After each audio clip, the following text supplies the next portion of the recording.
என் வயசு கூட பார்க்காம என்ன படுக்கைக்கு கூப்பிட்டாரு. பிரபல இயக்குனர் குறித்து லட்சுமி ராமகிருஷ்ணன் ஓபன் டாக். தமிழ்ல சினிமா அண்ட் சீரியல் ரெண்டுலயுமே ஒரு நல்ல வரவேற்பு வாங்கிய பிரபலம் அப்படின்னா கண்டிப்பா இந்த லட்சுமி ராமகிருஷ்ணனை சொல்லலாம். அதுவும் சொல்வதெல்லாம் உண்மையெல்லாம் ஹோஸ்ட் பண்ணதுக்கு அப்புறமா தமிழ்நாட்டில் நடந்த நிறைய பிரச்சனைகளை பஞ்சாயத்து பண்ணி முடிச்சு வச்சிருக்காங்க. இந்த பஞ்சாயத்துக்கு அப்புறமா இவங்களுக்கு எக்கச்சக்க ஃபேன் பேஸ் வந்துச்சு. இவங்க எப்ப சொல்வதெல்லாம் உண்மைக்குள்ள வந்தாங்களோ அப்பவே ஒரு மிகப்பெரிய செலிபிரிட்டியா மாறிட்டாங்க.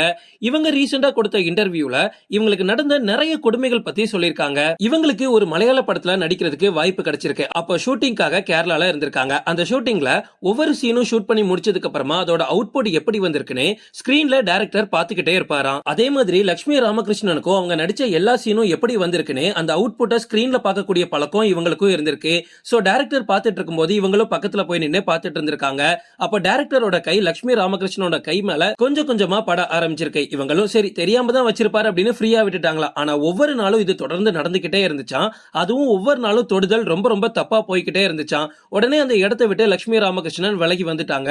உடனே அந்த டைரக்டர் இவங்களை கூப்பிட்டு ஏன் நான் பண்றது உங்களுக்கு பிடிக்கலையே அப்படின்னு கேட்டிருக்காரு. லட்சுமி ராமகிருஷ்ணன் டைரக்டர் சொன்ன மாதிரி வளைஞ்சு நெளிஞ்சு போகாம ஸ்ட்ரைட் ஃபார்வர்டா இருந்ததுனால அந்த ஷூட்டிங் முழுக்க அதுக்கப்புறமா டைரக்டர் எப்பெல்லாம் இவங்களை பாக்குறாங்களோ அப்பெல்லாம் திட்டிக்கிட்டே இருப்பாராம். தப்பு பண்ணது அவர் என்ன நம்மள திட்டிட்டு இருக்காரு அப்படின்னு லட்சுமி ராமகிருஷ்ணனுக்கு டைரக்டர் மேல செம கோவம். உடனே அந்த ஷூட்டிங் ஸ்பாட்ல டைரக்டர் கிட்ட போயிட்டு ஒழுங்கா நீ பண்ணதுக்கு என்கிட்ட மன்னிப்பு கேட்டு இல்ல அப்படின்னா மீடியாவை கூப்பிட்டு நீ பண்ண எல்லாத்தையும் சொல்லி கொடுத்துருவேன் அப்படின்னு சொல்லிருக்காங்க. உடனே அந்த டைரக்டர் பயத்துல மன்னிப்பு கேட்டுக்கிட்டு ஓடி போயிட்டானா. இதுல லட்சுமி ராமகிருஷ்ணன் ஒரு விஷயத்த வேடிக்கையா சொல்லியிருக்காங்க. இந்த சம்பவம் நடக்கும்போது எனக்கு 51 வயசா இருந்துச்சு. 51 வயசுல கூட என்ன யாரும் விட்டு வைக்க மாட்டாங்க அப்படின்னு அவங்களோட மன வருத்தத்தை வேடிக்கையா சொல்லியிருந்தாங்க. மலையாள சினிமாவோட ஃபேமஸான டைரக்டர் ஹரிஹரன் பத்தி உங்களுக்கு தெரியுமா? அவர் பண்ண சம்பவத்தையும் லட்சுமி ராமகிருஷ்ணன் இந்த இன்டர்வியூல சொல்லியிருந்தாங்க. அவர் டைரக்ட் பண்ணி பழசிராஜா அப்படின்னு ஒரு படம் இருக்கு. அதுல மம்மூட்டிக்கு ஒய்ஃபா நடிக்கிறதுக்கு இவங்களை தான் கூப்பிட்டு இருந்தாங்க. லட்சுமி ராமகிருஷ்ணனும் மிகப்பெரிய டைரக்டர், மம்மூட்டியோட மனைவியா நடிக்கக்கூடிய ரோல் அப்பாடா ரொம்ப சந்தோஷமா இருக்கு அப்படின்னு அந்த படத்தோட பூஜையில கலந்துக்கிறதுக்காக இவங்க சென்னையில இருந்து அங்க போயிருக்காங்க. இவங்க ஆல்ரெடி சென்னைக்கு கிளம்புறதுக்கு டிக்கெட் எல்லாம் போட்டாச்சு. கிளம்புறதுக்கு ரெடியா இருக்கிற அந்த சமயத்துல டைரக்டர் ஹரிஹரன் கிட்ட இருந்து லட்சுமி ராமகிருஷ்ணனுக்கு ஒரு மெசேஜ் வந்திருக்கு. என்ன மெசேஜ்னு ஓபன் பண்ணி பார்த்தா அந்த மெசேஜ்ல நீங்க என்னங்க இவ்வளவு அவசரமா கிளம்பி போறீங்க? இங்க நான் வந்ததுக்கு காரணமே உங்களை பாக்குறதுக்கு தான். எனக்கு உங்களை ரொம்ப ரொம்ப பிடிக்கும். ப்ளீஸ் இன்னைக்கு ஒரு நாள் என் கூட ஸ்டே பண்ணிக்கிட்டு நம்ம நாளைக்கு காலையில நானே உங்களை சென்னை போய் கொண்டு விடுறேன் அப்படின்னு சொல்லியிருக்காங்க. உடனே லட்சுமி ராமகிருஷ்ணனுக்கு செம கோவம் வந்துருச்சு. யாரடா நைட்டு வந்து தங்க சொல்ற அப்படின்னு செம கோவப்பட்டு வாயில என்னென்ன கெட்ட வார்த்தை வந்துச்சோ அது எல்லாத்தையும் டைப் பண்ணி மெசேஜா அனுப்பிட்டேன் அப்படின்னு ரீசெண்டா ஒரு இன்டர்வியூல சொல்லியிருந்தாங்க. அது மட்டும் இல்ல இந்த விஷயத்தை பத்தி அவங்க ஃப்ரெண்ட்ஸ் எல்லார்கிட்டே போய் லட்சுமி ராமகிருஷ்ணன் சொல்லியிருக்காங்க. உடனே அவங்க ஃப்ரெண்ட்ஸ் சொல்லியிருக்காங்க அவர் மிகப்பெரிய டைரக்டர், அவரை பத்தி நம்ம இப்படி சொல்ல முடியாது.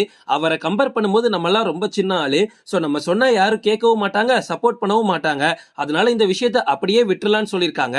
ஆனா லட்சுமி ராமகிருஷ்ணன் எவ்வளவு போல்டான ஆள் நமக்கு தெரியும். அவங்க மொத்த மீடியாவையும் கூப்பிட்டு இப்படி சொல்லிட்டாங்க, இந்த மாதிரி இந்த டைரக்டர் என்ன பார்த்து இப்படி கேட்டாரு அப்படின்னு. இது மட்டும் இல்ல இந்த விஷயம் என்ன மன ரீதியா அதிக நாள் பாதிச்சிருக்கு. சோ இதை நான் ரொம்ப நாள் வச்சுக்க முடியாது. இப்படிப்பட்ட டைரக்டரை என்ன பண்ணலாம் அப்படின்னு மக்களே சொல்லுங்கன்னு நம்மளை பார்த்து வேற கேள்வி கேட்கறாங்க. ஏற்கனவே சினிமால இருக்கக்கூடிய நிறைய செலிபிரிட்டிஸ் இப்படி ஒரு போல்டான பொண்ணை நான் பார்த்ததே இல்ல அப்படின்னு லட்சுமி ராமகிருஷ்ணனுக்கு பாராட்டுகளையும் சொல்லிட்டு வராங்க.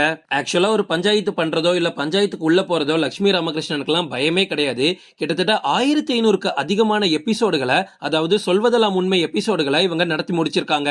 எப்படி நீயா நானான்னு சொன்ன உடனே கோபிநாத் சார் ஞாபகம் வருமோ அதே மாதிரி தான் சொல்வதெல்லாம் உண்மை பேரை சொன்ன உடனே லட்சுமி ராமகிருஷ்ணன் பேர் வரும். ஏன்னா 1500 எபிசோட் நடத்துறது ஒன்னும் அவ்வளவு சாதாரண விஷயம் கிடையாது. சோ லட்சுமி ராமகிருஷ்ணன் கிட்ட மோதும் போது கொஞ்சம் உஷாரா தான் இருக்கணும். ஓகே ஃப்ரெண்ட்ஸ், இதோட நான் இந்த வீடியோ முடிச்சுக்கிறேன். இன்னொரு இன்ட்ரெஸ்டிங்கான வீடியோல நம்ம சந்திக்கலாம். Stay tuned.